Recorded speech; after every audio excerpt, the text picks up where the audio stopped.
Okay, welcome everyone. This is a video that is about mixing your complementary pairs. And we're going to be doing that by starting out looking at our color wheels that we did earlier in the week and just looking and seeing what an opposite pair is. So here we have the red, and opposite that is the green. So that is one of our complementary pairs. Yellow, which is another primary color, is opposite the violet. Should be. Oh, here we go. Yellow here is opposite the violet here. And then green, no, we didn't do green. Blue is opposite the orange. Okay, so those are the basic complements, but you could also do red, orange with blue, green is opposite as well. But for this exercise, we're going to do the main, the primary and the secondary opposites. So red and green, yellow and violet, and blue and orange. Okay? So why is it important to know how to mix these two opposite colors, right? Well, it's instead of using black or gray to mix with your colors, you're going to be using an opposite to get a darker value. And so that is a way to keep your paints looking very vibrant and alive and not kind of a deadened shadow, okay? So you want to use opposites when you're mixing colors. Now, I'm going to start by, instead of just doing like a value bar or something, we're going to do it a little differently because we're also going to be practicing making washes and using the idea of chiaroscuro. So we're going to start by, you can use anything you want to make your circle, but the idea is that you're going to make a circle. And you could freehand it, but I'm just showing you, like, you could draw it first. And now you're going to get some watercolors like this, and your brush with some water here. And you probably want something to mix on. So I have a palette here I'm going to use, but you can use an old plastic lid or another piece of paper even. Okay, so let's get started. Let's do the idea is that you have to mix the secondary colors. So I'm going to start by using my lightest value here, which is the yellow, and I'm going to mix a green because we're going to need that for the opposite of red. So let's get a little bit of the blue. And now I have a nice puddle of green in my mixing tray. It looks like this. And now I'm going to start with the red. So with the red, one of the things you can do if you want is I want you to do this on the good paper that I gave you.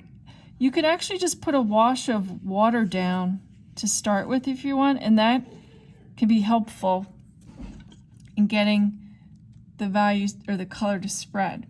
So that's a trick you could do. And then you want to get your red and start to make your sphere. And you want to have a nice wash but I'm going to leave an area that's fairly light so I can have that highlight. Then I'm going to go back in with a little bit darker. So I'm getting my highlight, my light.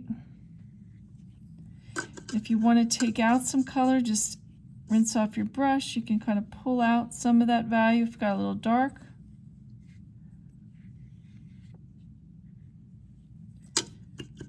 And maybe that highlight's a little big. I may drop in a little bit of more tone in there. Okay. Now, I might want to get even darker in the core of my shadow here. And now this looks more like a reflected light here because it gets a little lighter in this area here. All right, now, what if I want my cast shadow to be much darker? What I can do is I can start with a pretty intense, so light's coming from this side, so I guess I'll make my cast shadow this way. And you want your darkest value right underneath your sphere.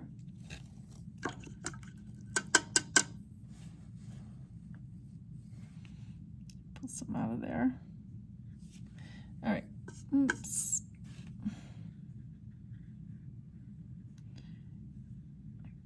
Very wet. Now, to make a darker value, an even darker value, what you can do is take the opposite color, which in this case is the green, and you can mix that with a little bit of the red. So I'm lessening the intensity of the red, and I'm making a darker value. That's really wet in there right now. I might have to wait for that to dry a little bit more, but I'll try to do it anyway. Here we go. So just by adding the opposite to red, which is green, into that red, I've gotten a little bit of a darker and more neutral value here in my cast shadow.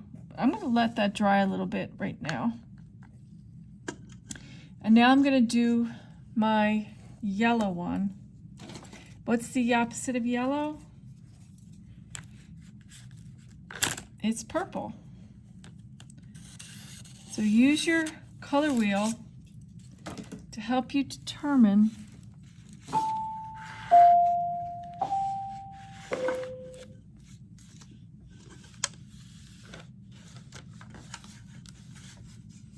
what the opposite color is. All right, so now I'm going to start with, what's the opposite of yellow is violet. So I'll start by mixing a violet color using my primary colors here. And then I can start with my yellow.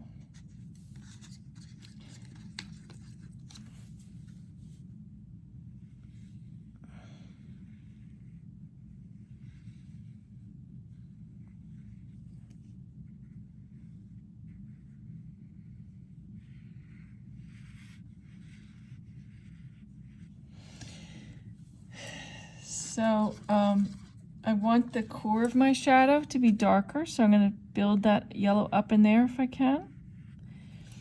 I can wet my brush and try to maybe pull out a little bit in this area where the reflected light is. I can lighten this up a little bit if I want. But I definitely want to leave a highlight there. Now I'm going to go into my cast shadow. Let's start with the yellow. But I want that to be darker, so I'm going to mix some violet. By mixing violet into the yellow, I'm basically just mixing all three of the primary colors together because violet is made of red and blue, and then yellow is the opposite of violet, so that's red, blue, yellow, and red mixed together when I mix an opposite pair. And so I can get a darker color for my cast shadow here. And I could even drop some of that darkness into my core of my shadow if I want.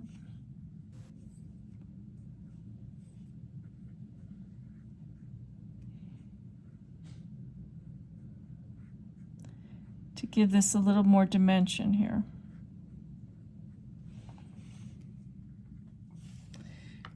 Now I think I'll go back into my red one with a little bit darker color here, using the red and green.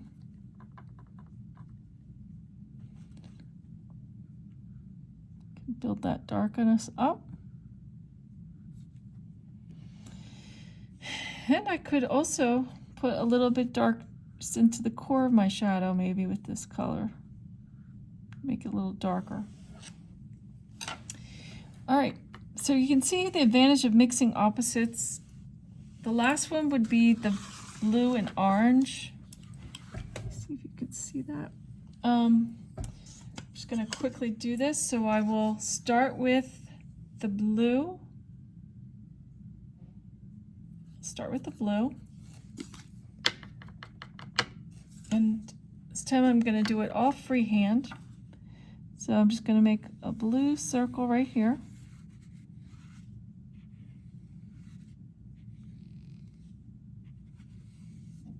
Make it a little bigger.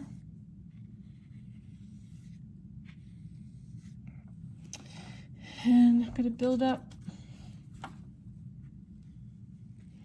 core of my shadow.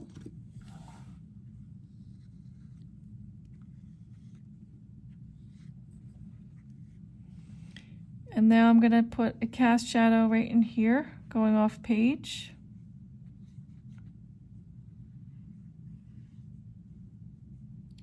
And the opposite of blue is orange. So I'm going to be mixing into some blue.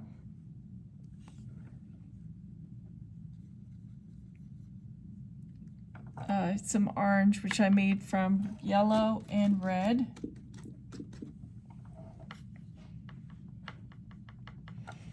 To get a nice dark value here. How nice and dark that is. So rich. And I can even work that a little bit, maybe even into this part of the drawing for the core of the shadow.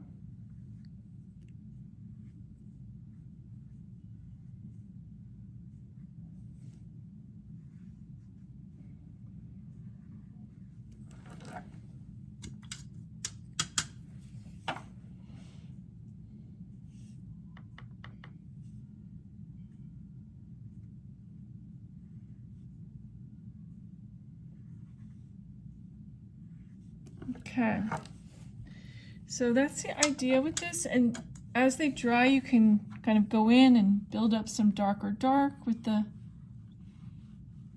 mixed complements. So hopefully you have a lot of dimension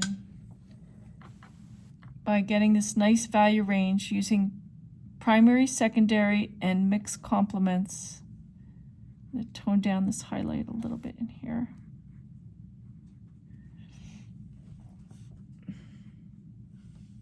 Okay, that's what I'd like us to try to do. So you're doing 3 spheres using the primary colors and mixing them with the secondary colors that are their opposites and getting a nice value range to doing that. And just building that up, trying to get a lot of dimension by getting a nice value range in there. All right, thank you.